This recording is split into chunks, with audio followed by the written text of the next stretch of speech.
Hi guys, tudloan ta mo karon magbuhat og strawberry jam.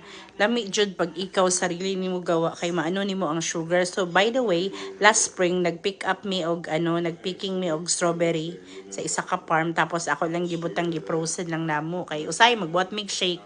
So ing ani day siya ang process no. Magpaano lang ka tong frozen strawberry nimo, butangan nimo brown sugar tapos squeeze of lemon and a little pinch of salt. Tapos ukay-ukay lang yun ka permanente kay para dali lang siya mag-uga.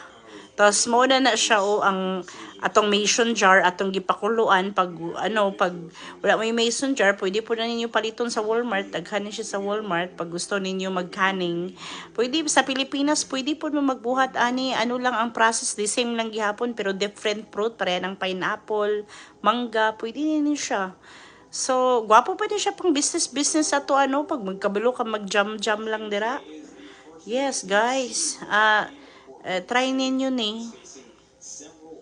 Dali lang kayo siya buhato. Next time, I'll gonna show you the whole process kung sa pagbuhat.